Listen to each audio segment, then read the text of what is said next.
छोटे सिर्फ ये कह सकते हैं कि सत्य परेशान हो सकता है, पराजित नहीं हो सकता। कई बार भावावेश में जनहित के अंदर हवन करते हाथ भी जला लिए जाते हैं। कोशिश लेकिन ये रहती है कि वो हाथ भी जले तो जनता के हित में जले, और ईश्वर साक्षी है, भगवान राम साहब की साक्षी है, जो भी निर्णय लिए गए वो नवोदय हित में लिए गए। हाँ, ये जरूर कह सकते हैं कि उत्सुकता,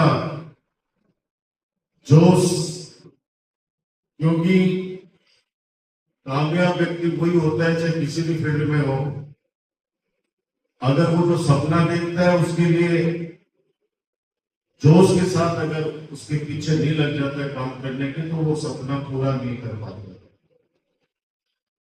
मैं डॉक्टर साहब में बैठे हैं, यहाँ पर ये विश्वास दिलाता हूं कि हमने जो भी फैसले किए वो नवोदय के हित में किए। चाहते थे कि कुछ चीजें और अच्छी बने नवोदय में, और इसके लिए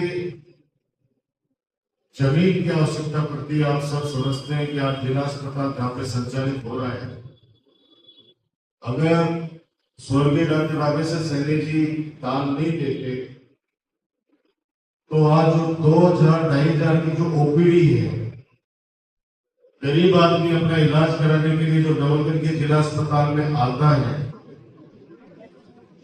वो काम नहीं हो पाता। कोविड के समय पूरे देश में हाहाकार मचा था ऑक्सीजन को लेकर। ऐसा लग रहा था कि अगर ऑक्सीजन नहीं मिली तो जीवन समाप्त हो जाएगा। मुझे कहते हैं खुशी है कि देश में कहीं पे भी ऑक्सीजन की कमी आ गई हो, लेकिन अपने नवोदय में ऑक्सीजन की कमी नहीं आने दी उसको। बाकी बचाने वाला भगवान है, ऊपर वाले बचाने वाला ऊपर वाला है, लेकिन ऑक्सीजन के अभाव में किसी व्यक्ति की जान नहीं जानी थी। मुझे आज भी याद है, बड़े बड़े ब्यूरोक्रेसी के लोग फोन करते थे कि हमारे रिश्तेदार हैं जिनको हम लोग दिल्ली से आपके नवोदय भेजने मन का बिल्कुल स्वागत है, आप भेजिए, हम पूरी सेवा करें। वो अलग बात है कि भूलने की आदत ज्यादा हो गई आजकल। कल क्या हुआ था हाल भूल जाते, रोजाना याद दिलाना पड़ता है सब लोगों को। और जब से 2014 के बाद से हमारा देश आजाद हुआ है, उसके बाद तो मामले अलग हो गया, क्योंकि हिमालय भी छुपा हुआ था। 2014 के बाद में हिमालय बाहर आया है।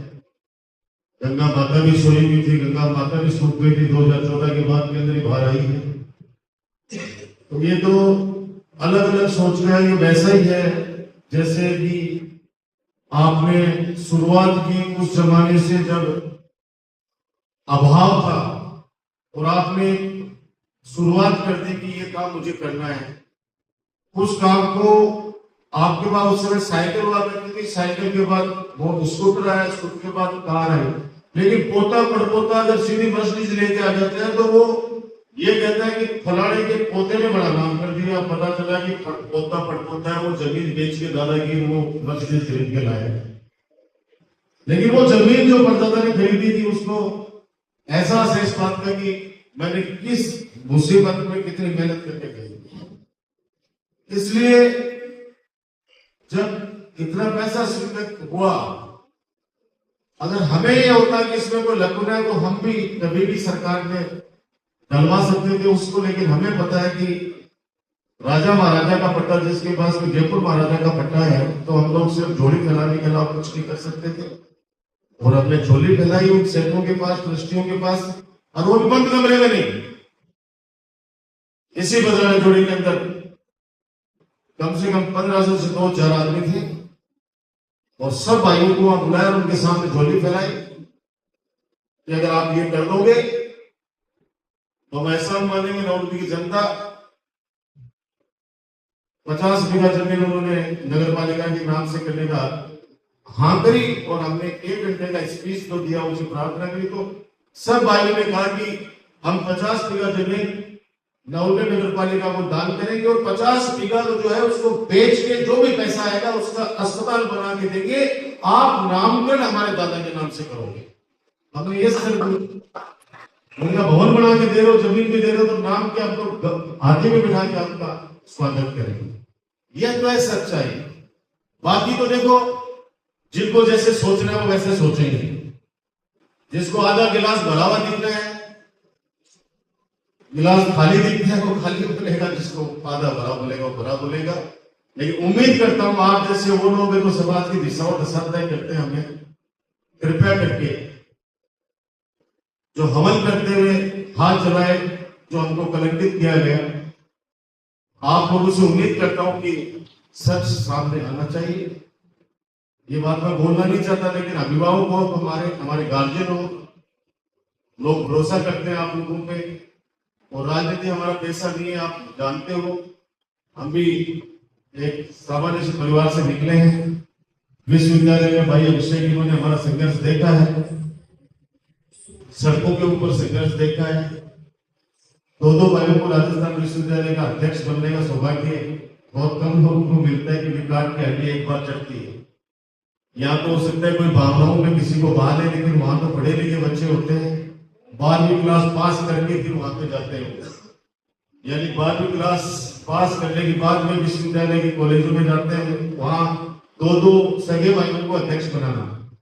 तो कोई तो आपके आशीर्वाद से सेवा करते ही होंगे, लोगों का मदद करते ही होंगे, जो लोगों का विश्वास जीतते हैं।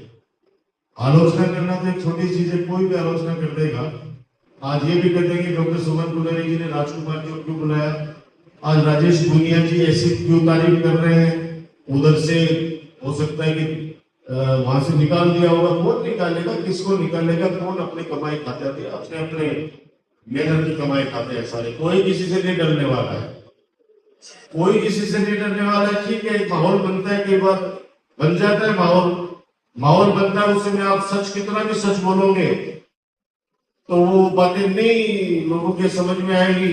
समय रहते उसके बाद के अंदर जब पता चलता है कि यार ये तो लेकिन वो है, तो पंक्चर नहीं लाओ, वो निकल जाती है। मैंने कल परसों भी एक उदाहरण दिया था, आपके सामने कहना चाहता हूँ, मेरी बात को विराम भी दूंगा। कि एक 15-20 साल से दो भाइयों के बीच के अंदर काफी झगड़ा था, और कुछ लोगों ने मिलकर वो सोचा कि अब शादी है इसके घर में, तो सबको राजी कर लो। पैर पकड़े आपस में, जो पुराने जमाने में होता था कि आप पगड़ी रखा करते थे, तो राजी कर दिया। बारात चढ़ने वाली थी तो ताऊ जी को बोला कि साहब आप तैयार होके आना। बोला मैं तैयार होके आता हूँ, बच्चे सारे इधर ही है। वो छापा उपा बांध के एकदम रेडी थे। इतने में एक व्यक्ति को अच्छा नहीं लगा कि यार ये साथ कैसे बैठ गए सब लोग, तो वो गया उसके पास में, क्यों बाबा क्या कर रहा है? बोला बारात में जा रहा हूँ ना। बोला मैं भजा से आया हूँ, ताला बैठा जरा से मानो भाई बात मैंने कि आवत आवत ने कुछ ब्याह मांगो छोरा वो गैर न जैसे सीखे वो सब फेंक भाग दियो की बात पर साको से वो फेंक दियो। बोले बोल जाओ बारात में मैं।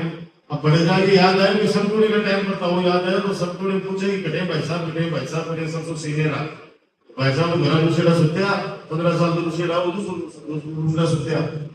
बोले फोन करो भाई साहब कितने वो थानो थेतवा दे रहे हो कि पूर्णिया हो जरा क्या उन सब मेरे क्या बोली हुआ तुरा को तो बोलिए। अच्छा पहले तो एक बस में जाता ना बेरोपुर तक दुनिया का आवाज ना तो आप ही काटे ही तो कदासी कोणासी 3 दिन 4 दिन बाद में वास्तव में पता चला कि उस आदमी ने आके झूठ बोला, लेकिन बटन क्या तो खराब कर दिया। ऐसे झूठ जल्दी फैलता है। मैं तो ईश्वर से यही प्रार्थना करता हूं कि नवलगढ़ के बहुत पढ़े लिखे लोग हैं, आप जैसे बुद्धिजीवी लोग रहते हैं यहाँ पे, आप लोग थोड़ा सा समाज के अंदर करिए। मैं आपको फिर निवेदन करता हूँ कि राजनीति मेरा पैसा कभी नहीं रहा है। मुझे तो आमेर से चुनाव 2008 के अंदर अशोक गहलोत साहब लड़ा रहे थे। मैंने मेरे पिताजी ने कहा यार मोरियो भागम ना चुकुन देखियो गाँव में सेवा कर तो आज तो शास्त्री को छोड़ा है जो काम कर रहे सेवा कर रहे जयपुर का तो लड़ाई है। अब यहाँ गोपाल शर्मा जी और रहने वाले झुंझुनू के लिए जयपुर से चुनाव लड़ते हो, अब उनको क्या लेना देना है यहाँ से। अब हम लोग यही जग में बाल तक यही पड़े, तो एक जन्मभूमि से जुड़ाव है। पिताजी पहला चुनाव तो आपको पता है वकील साहब पिताजी के नाम पर जिताया लोगों के साथ में निकल चुका है। मैं सौभाग्यशाली हूँ कि ऐसे परिवार में जन्म लिया।